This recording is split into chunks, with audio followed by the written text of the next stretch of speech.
Sial beruntun, Mario di DO bapaknya dicopot, KPK kena getah juga. Ngeri, itulah satu kata yang cocok untuk menggambarkan kasus yang menimpa David yang dianiaya hingga koma tak sadarkan diri oleh Mario Dandi Satrio.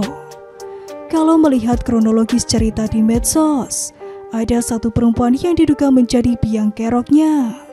Namanya Agnes, wajahnya sudah tersebar kemana-mana, jadi sensasi instan. Jagat Twitter pun trending dengan dua nama ini disebut-sebut hingga ratusan kali. Sebuah fenomena yang sangat langka. Tapi kasus penganiayaan ini merembes kemana-mana, bahkan menyusup ke kasus lain yang sama sekali tidak ada kaitannya. Bapaknya Mario yang merupakan pegawai pajak kena imbasnya. Berawal dari sebuah mobil Jeep Rubicon yang diketahui tak dilaporkan dan juga diduga tak bayar pajaknya. Bagai jatuh dan tertimpa tangga, Sri Mulyani marah. Kalau saya ingat, marahnya ini terkait dengan nama institusi perpajakan yang rusak dan dihujat habis-habisan oleh netizen. Unek-unek mereka tumpah ruah di medsos. Mereka cerita seberapa galaknya petugas pajak. Bahkan mereka merasa lebih baik melihat hantu ketimbang berurusan dengan petugas perpajakan. Institusi perpajakan pasti sedang kebingungan. Di saat institusi ini mendapat sentimen negatif, ditambah lagi pegawainya yang hidup mewah dan melanggar aturan itu, meledaklah emosi netizen. Terutama mereka yang punya pengalaman buruk berurusan dengan petugas pajak. Selama ini ada yang memilih diam karena takut terjadi sesuatu. Khawatir karena bisa kena masalah lanjutan.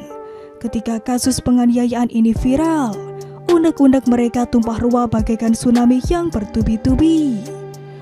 Buntut dari kasus penganiayaan yang dilakukan oleh Mario Dandi, Rafael Alun Trisambodo yang merupakan ayahnya menghadapi momen yang disebut sebagai petir di siang bolong.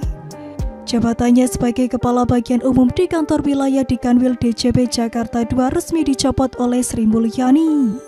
Mulai hari ini, Saudara RAT saya minta untuk dicopot dari tugas dan jabatannya, kata Sri Mulyani.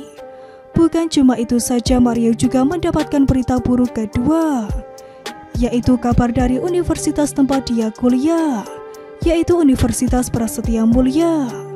Rapat pimpinan Universitas Prasetya Mulia memutuskan untuk mengeluarkan Mario Dandi Satrio dari Universitas Prasetya Mulia terhitung sejak tanggal 23 Februari 2023 lalu. Seolah masih belum cukup, drama demi drama terus terbongkar. Kepemilikan harta ayahnya dibongkar habis-habisan. Menko Polhukam Mahfud MD mengungkapkan sesuatu terkait harta kekayaan Rafael. Dia menyebut kalau transaksi keuangan milik Rafael agak aneh. Mahfud menyebut laporan kekayaan Rafael sebenarnya sudah dikirimkan dari PPATK ke KPK sejak 2012. Akan tetapi laporan PPATK itu belum ditindaklanjuti oleh KPK. Dengan adanya kasus penganiayaan yang dilakukan oleh putranya itu, Mahfud menilai hal tersebut bisa menjadi pintu masuknya KPK untuk menyelidiki anehnya transaksi kekayaan Rafael. KPK pun ikut terseret. Laporan yang sudah lama sejak 2012 tapi tidak pernah ditindaklanjuti. Ini semakin membuktikan kalau di negara ini kadang harus viral dulu baru ada penyelidikan dan pemeriksaan yang lebih intensif. Keluarga Mario pusing, keluarga Agnes pasti lebih pusing. Ayah Mario ketimpa sial, jabatan dicopot. Harta kekayaannya malah akan diperiksa oleh KPK. Mario dikeluarkan dari universitas.